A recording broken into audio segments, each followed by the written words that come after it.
The DND Thought Center postcard.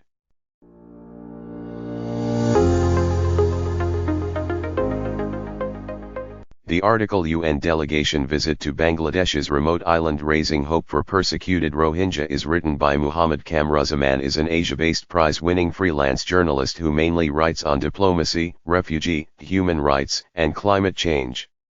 His articles have been frequently published by Turkish Anadolu Agency, South Asian Monitor, and other media outlets including Aljazeera as the content of the Anadolu Agency. Listen his article now. The much-awaited visit of the United Nations delegation to a remote Bangladesh's island, where the South Asian country has started relocating 100,000 Rohingya, is seemingly raising hope for the persecuted people. According to a press release issued on Wednesday by the UN Refugee Agency, UNRWA, the visit will take place on March 17 to 20, 2021 with the facilitation of the Bangladesh government.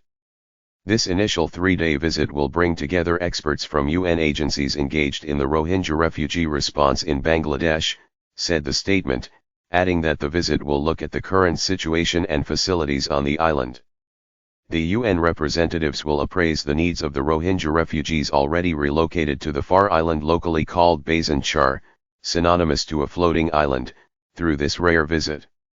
They will also discuss with the Bangladeshi authorities as well as others currently working on the island, said the statement.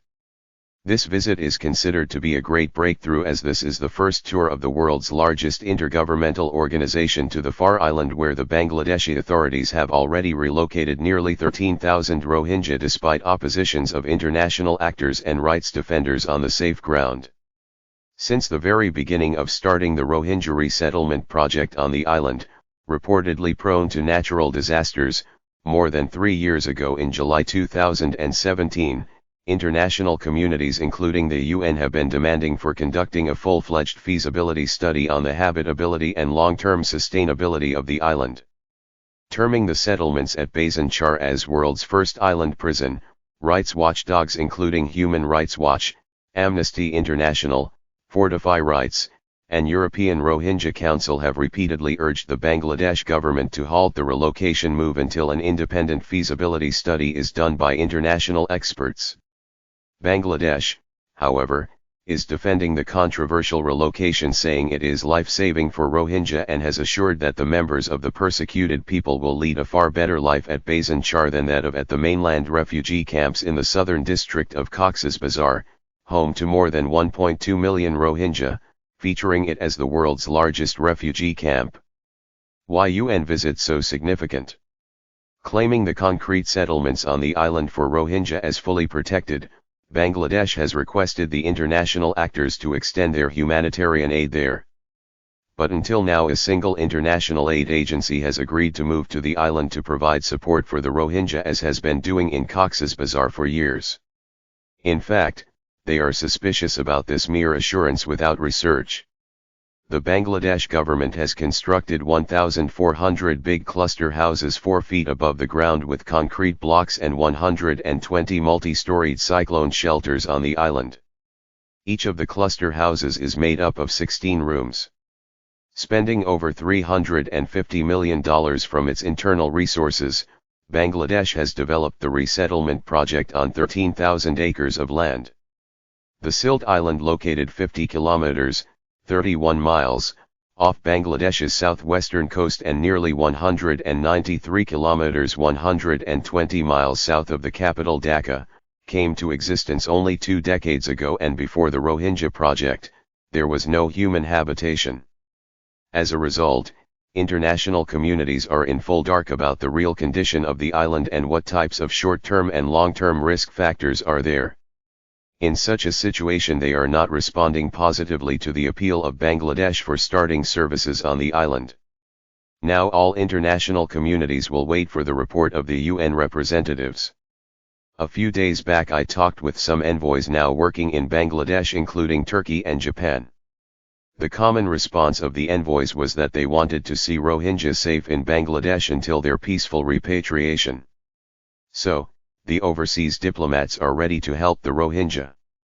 but they have no concrete report based on proper documents that the Bhasan Char Island is safe and protected in a country that is hit by rampant natural disasters including cyclones almost every year.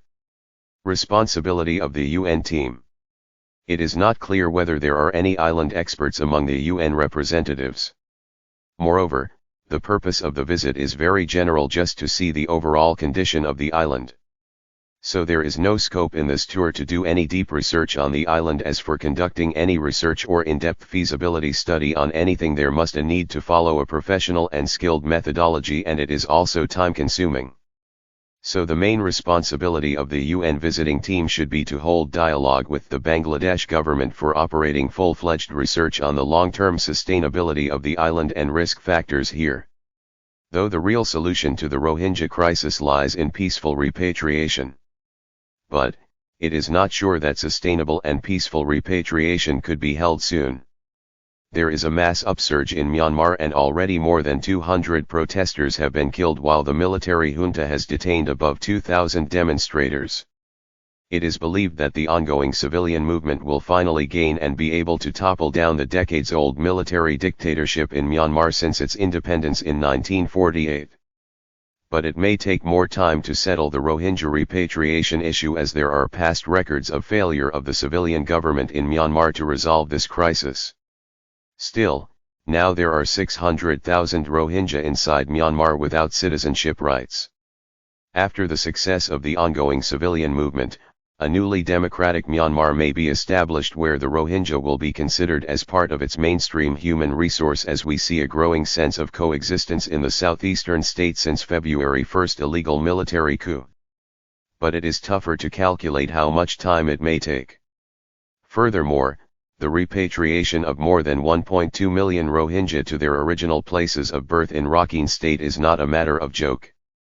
Most of the Rohingya areas were burnt down and massively destroyed by the Myanmar army during the August 2017 massacre.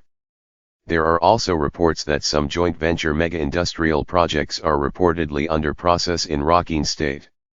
On the other hand, more than 100,000 newborn babies have been added to Bangladesh's camps. Any civilian government of Myanmar may raise questions about the citizenship of these newcomers. They may also demand assessment on documents before repatriation, though the world knows how thousands of Rohingya genocide survivors fled their homeland crossing hills, jungles, and river. So most of them must fail to show any Myanmar-based documents before repatriation if demanded by Tatmadaw. So, it seems that the sustainable Rohingya repatriation may take some years even after the success of the ongoing anti-junta movement. As a result, Rohingya have to stay in Bangladesh for many years, and it is equal in the case of those being settled at Bhasan Char Island. So, the safety and feasibility of the distant islet must be checked with research. The main and core duty of the visiting UN team is to make Bangladeshi authorities agree for conducting complete research on Bhasan Char for the greater interest of the humanity of Rohingya.